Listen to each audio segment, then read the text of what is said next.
Bienvenue sur le vidéoblog de Xingba, votre vidéoblog consacré à la médecine chinoise, l'acupuncture, le qigong et la posturologie énergétique. Alors qu'est-ce que la posturologie énergétique? Ceci va être le thème du jour.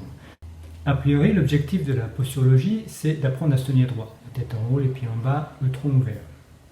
Ceci dit, se tenir droit mais être tendu est plus ou moins la même chose que de se tenir mal et détendu. Pourquoi? Il y a à travers le corps un tissu qui s'appelle le fascia. Le fascia va relier toutes les parties du corps.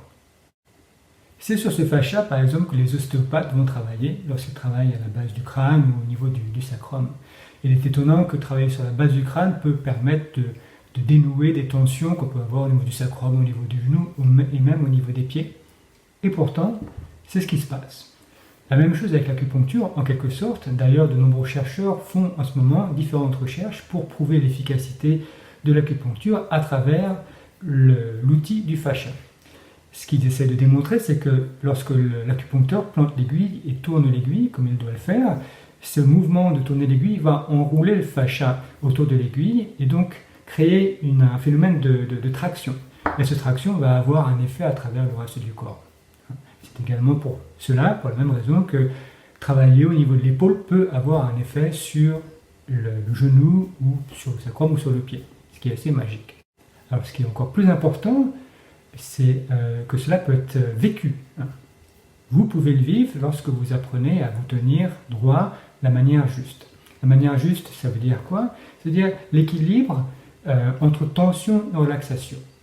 Cet équilibre entre tension et relaxation va vous permettre d'un côté de vous tenir droit, de l'autre côté de vous détendre, de faire en sorte que les tissus ne soient pas figés.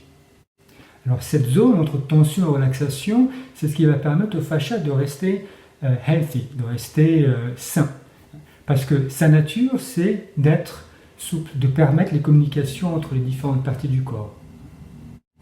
Il faut donc apprendre à faire des exercices spécifiques pour avoir ce mouvement de montée de posture, spécifique pour avoir ce mouvement de descente à travers la relaxation. Et ensuite, de pouvoir porter cette zone entre tension et relaxation dans le mouvement. C'est-à-dire comment moi je me déplace, je ne vais pas créer de la tension, ou je ne veux pas créer de l'affaissement.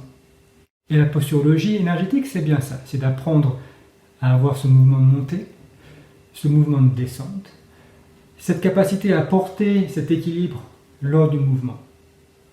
Pour y arriver, il y a différents exercices physiques, mais il y aura nécessairement également de la manipulation. La manipulation, car on a accumulé des tensions à travers le temps et certaines tensions sont enracinées très profondément dans le corps. Et là, il va falloir appuyer sur certaines zones pour déjà les porter à votre conscience et deux, pour vous permettre de les lâcher. Ensuite, il y a un aspect un peu plus subtil. Donc, il y a des fonctions à travers le corps en médecine chinoise, comme la fonction du foie, qui va avoir un effet direct sur les tendons et sur les muscles. Donc, il faut faire en sorte que le foie soit en bonne santé également.